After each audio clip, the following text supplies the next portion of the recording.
This is the Russian 1895 Nagant revolver. It's not very powerful, only about twice as powerful as a .22 long rifle, but it will do something that no other mass-produced revolver will do. It will work well with a silencer. The problem with most revolvers is they have this cylinder gap. It lets out lots of flash, lots of noise. That's one reason why revolvers just are not very effective when you put a silencer on them. In fact, the increased back pressure can give you more cylinder gap flash and noise. So whatever you see in the movies is fake. They just don't work well on revolvers. To start off with, it uses special ammo. On the left you see the factory cartridge, which has been crimped very hard so that the mouth of the case will enter the back of the barrel when the hammer's cocked. On the right you see the reloaded cartridge, which has been crimped with a .30 carbine factory crimp die. It works good enough. I had to make a longer expander to prevent bulges when seating the bullet. I also had a spacer in the seating die, as the lead dies were actually designed for a different cartridge than the Nagant. When the hammer is down, the cylinder is all the way back and there is a very large gap. Here you can see that the brass is actually about 1/10 of an inch longer than the cylinder itself.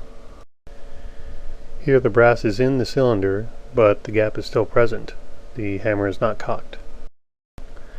Here the revolver is cocked and there is no more gap, as the loaded cylinder has moved all the way forward and the brass mouth is actually in the back of the barrel, sealing the gap completely.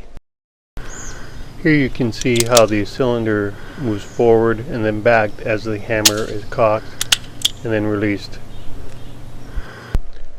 Threading the barrel was a simple matter. I just chopped off the part of the front sight with a hacksaw, unscrewed the barrel from the frame, chucked it in the lathe and turned it down to the appropriate diameter, then used a 9/16 die in the tailpiece chuck, then permanently attached a stainless adapter and turned that down and threaded it to match the 1/2 28 threads on the Browning high power barrel, which the silencer was made for.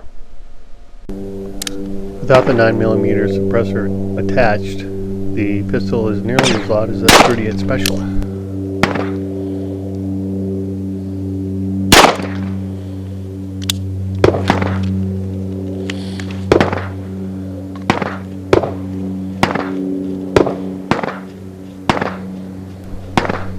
The 9mm silencer covers up the front sight, but I'm still able to aim fairly accurately just by setting down the silencer.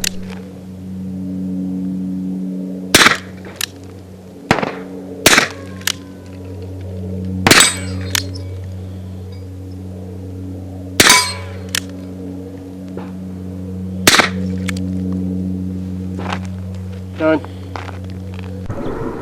With a couple ounces of water poured into the silencer, it's even less noisy.